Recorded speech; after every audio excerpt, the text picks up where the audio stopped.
안녕하세요. 미국 주식 훈련하다 미주대입니다. 오늘 미증시는 괜찮은 상승세를 해주었지만 어제 너무 많이 올라줘서 크게 상승한 느낌은 받지 못했던 하루였던 것 같습니다. 하지만 나스닥과 S&P 500은 고점을 경신을 했고요. S&P 500은 계속 51선을 맞고 급등을 해주었고요. 나스닥은 금요일 마지막 캔들이 안 좋은 패턴을, 그러니까 헤드앤숄더 패턴을 깨주는 캔들이 나와줘서 급등이 나올 수도 있겠다 하고 주말을 보냈습니다. 전에도 계속 지수는 이런 흐름을 하고 상승세를 보여주었는데요. 이번에는 아니겠지 하고 믿음이 덜했던 부분이었습니다.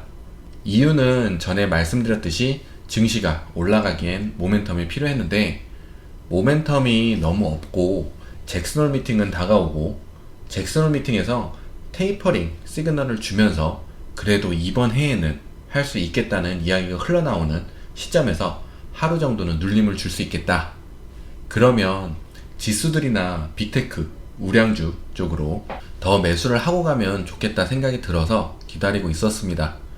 그리고 이번 해에는 대통령 임기가 1년이 안 된 상황이고 파월 의장이 증시를 절대 내릴 마음이 없는 것을 확실히 파악했으므로 조정장은 없을 수 있겠다는 이야기도 해드린 적이 있죠. 그러면서 빅테크, 우량주 쪽으로 매수하시라고도 말씀을 드렸는데 하여튼 그래서 지수가 조금만, 아주 조금만 눌림 주면 매수하고 싶었던 종목이 있었는데 아쉬운 부분이 있습니다.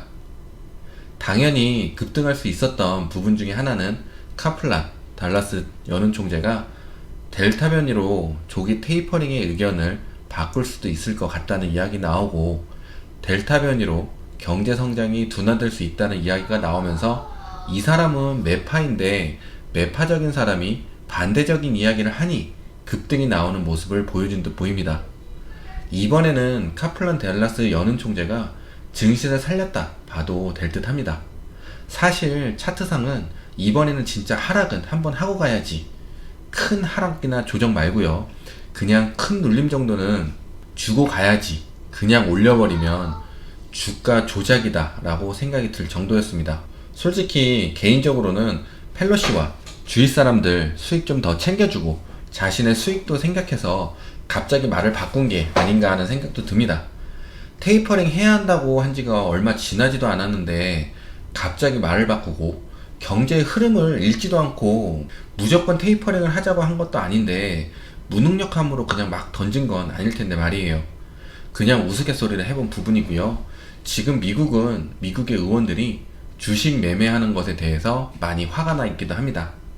한편에서는 주가 조작 아니냐고 하는 부분도 있습니다. 목요일 상승부터는 말도 안 된다, 올릴 이유도 없이 진짜 억지로 막 올리는구나 생각이 들었습니다. 수요일에 빠지고 목요일에도 하락하면서 이번에는 모멘텀 없으니 51선 아래로 떨어지려나 보다 하고 있었는데 앞에 말씀드린 것처럼 과거에 51선 맞고 안 좋은 패턴 뭉개는 상황들을 다시 반복되는 상황에 맞춰서 이런 로또 같은 이야기가 나오니 오래 주식했지만 이 사람들도 차트 보면서 상황에 맞춰서 발언을 하는 건가 생각이 들 때도 있습니다. 그리고 어제는 똥주도 오르는 상황이었습니다. 제가 증시가 좋으면 똥주도 오른다고 말씀드린 적이 있었는데 정말 어제는 똥주도 오르는 굉장히 큰 불장이었습니다. 그래서 제가 강조하는 부분이 증시 상황이 1번, 차트가 2번, 마지막 세 번째가 기업 분석. 우선 똥주라 해서 죄송하지만 제가 전부터 수익 없고 먼 미래에 대한 투자인 중소형주들은 빨리 정리하라고 계속 말씀드렸듯이 이번에 상승세가 나오면 개인의 판단으로 하셔야겠지만 저는 똥주도 오를 수 있는 이런 상승장이 더 나와준다면 빨리 의미 없는 종목을 정리하는 것이 좋다고 생각을 합니다. 지금 여기에서 우리가 대비를 해야 하는 것은 잭슨홀 미팅, 카플란 연은 총재의 발언으로 잭슨홀 미팅이 마치 끝난 것처럼 생각하시는 분들이 계시더라고요. 그리고 증시가 급등을 해주었으니까요, 막 불타기를 하시려고 하시는 분들이 많은 것 같습니다. 그러니까 하락했을 때 매수하지 못하셨거나 물량이 작아서 어제, 오늘의 상승으로 물량을 보다 크게 해서 들어가시려고 하시는 분들이 많으시더라고요. 물량의 조절은 멘탈의 조절이라고 생각하시면 됩니다. 지금 상황에서는 당연히 테이퍼링 이야기가 잘 해결되면서 상승세가 이어갈 수 있지만 아직 확인된 부분이 아니니 잘 조절해서 움직이시라고 말씀을 드립니다. 지금으로서는 사실 잭슨홀 미팅에서 테이퍼링 이야기가 안 나올 것 같습니다. 전혀 안 나오기보단 테이퍼링의 걱정을 덜어주는 이야기가 나오지 않을까 생각이 듭니다. 잭슨홀 미팅도 온라인으로 하는데 델타 변이 때문에 그렇게 하는 거 아닌가 생각이 들고요.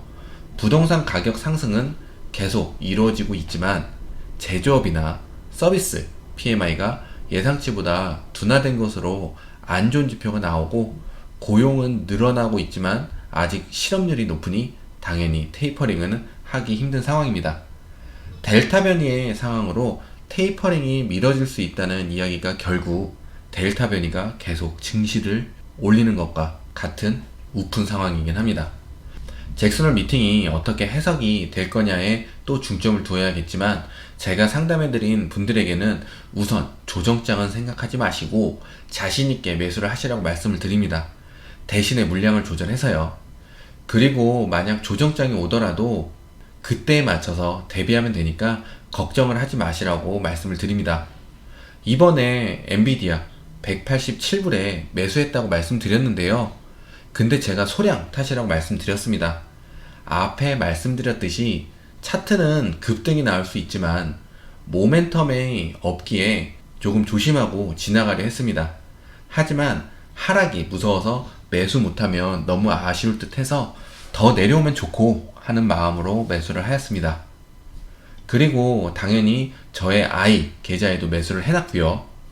참고로 자녀에게 사줘야 하는 주식 영상이 있는데 굉장히 간단하니 안 보신 분들은 한번 보시면 좋을 듯 합니다.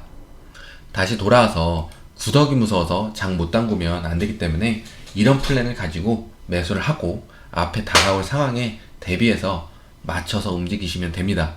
그리고 만약 잭슨홀에서 안 좋은 해석이 나오면 어떻게 될 수 있을까 생각을 해봤는데요.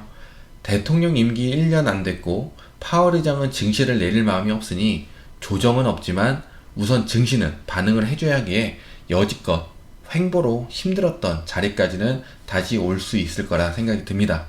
그 밑으로 더 내려가기엔 큰 이슈가 없다면 이번에는 개인적으로는 힘들 것 같고요. 그래서 계속 기억해두면 좋은 자리는 S&P 500은 4,400 그리고 나스닥은 15,000 자리를 기억해두시고 그 자리 밑으로 내려갈 시 눌림 주는 구간까지 왔구나 하고 생각을 하시면 좋을 듯 합니다. 지수가 더 상승할 시 구간이 조정될 수 있지만 지금으로서는 말씀드린 구간이 굉장히 중요한 구간이 될 수 있으니 기억해 두시면 지수를 의미있게 보실 수 있을 거라 생각이 듭니다. 증권가에서는 추가적으로 올라갈 수 있다는 이야기 나왔고요. 웰스파고는 S&P 전망을 3,850이었는데 4,825로 올렸습니다. 과거에 테이퍼링을 보면 10% 수준으로 올라가면 남은 기간은 더 올라가는 경우가 있었다. 그래서 지금 강세장을 보았을 땐 연말까지 올라갈 수 있겠다라고 하면서 전망치를 상향했습니다. 뱅크 오브 아메리카에서는 연말에는 S&P 500이 3,800 밑으로 끝날 거다라는 이야기도 나왔습니다. 조정장이 올 거라는 전망도 있는데 이런 이야기는 자기들끼리 북치고 장구치고 하는 거죠. 그리고 주식을 잘하려면 낙관주의자, 긍정적인 사람이 돈을 번다고 하는 말이 여러 곳에서 듣습니다. 서로 같이 짠 것처럼 똑같이 이야기를 하는 증권맨들이 있는데요. 증시판에는 무조건적인 낙관주의자도 없고 무조건적인 비관주의자도 없습니다. 현실을 보고 어떻게 잘 판단해서 좋은 회사에 투자를 하고 수익을 하느냐에 달려 있습니다. 잘 될 거야 잘 될 거야 하면서 상장 폐지 당했다는 이야기 많이 들었고요.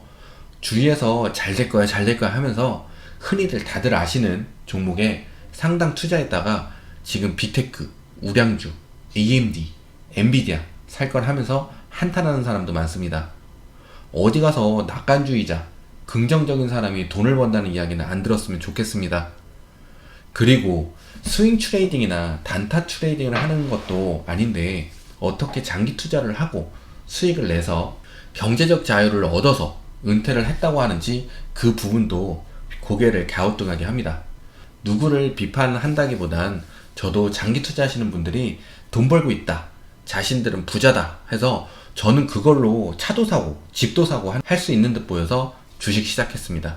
근데 투자가 되어 있는데 수익 실현은 안 하고 어떻게 그 돈으로 경제적 자유를 얻는지 말입니다. 제가 20대에 너무 환상을 가지고 주식을 시작했기에 지금의 20, 30대 분들은 이런 이야기들로 환상을 가지고 주식을 시작하지 않으셨으면 하는 마음에 말씀을 드렸습니다. 어제 오늘은 중국주도 올랐습니다. 중국에서 확진자 수가 감소한 것으로 알려졌고요. 전에는 중국이 코로나 확산세가 커지면서 이동 제한이나 방역 강화로 경기 둔화 우려 이야기가 나오면서 미국 증시에 영향을 줄 수 있다라는 이야기가 많았는데 반대적인 이야기가 나오면서 증시에는 좋은 영향을 주었습니다. 중국주는 너무 과하게 내렸고 캐시오드가 중국 주식을 매수했다는 이야기가 나오면서 반등세가 나왔습니다. 이렇게 되면 중국주에 다시 눈이 돌아가시는 분들이 계시겠죠. 많이 떨어졌으니 올라갈 폭이 많이 남았다 생각해서요. 중국주를 하지 말라고 말씀드리는 부분은 아닙니다. 하지만 중국주 말고도 돈 벌 수 있는 안전한 종목들이 굉장히 많습니다. 제가 지난번에 에어비앤비 추천드리고 한동안 속을 썩여서 심지어 요즘은 에어비앤비는 나랑 맞지 않는다 해서 포트폴리오에서도 삭제를 하고 있었는데 오늘 폭발을 해주었습니다. 에어비앤비가 회사의 문제는 둘째치고 차트가 폭발하려고 하면 급락 나오고 계속 반복하면서 투자자들을 굉장히 힘들게 했습니다. 그리고 최근에도 터질 듯 하면서 속을 썩이더니 결국 오늘까지 해서 많이 올라와 주었습니다. 144불 부근에 매수하신 분들이 많은 것을 알고 있습니다. 우선 축하드립니다. 그리고 상승세에 올라타서 옵션으로도 수익을 하고 주식 잔타로도 수익을 잘 해주었습니다. 에어비앤비에게 감사하는 하루였습니다. 파이자 백신 승인 이후에 코로나로 걱정했던 경기 우려가 완화가 되면서 영향을 받았습니다. 코로나 확진자 수가 늘어나고 있는데도 곧 진정되지 않겠냐는 이야기 나왔는데요. 지금 확진자는 계속 늘어가고 있습니다.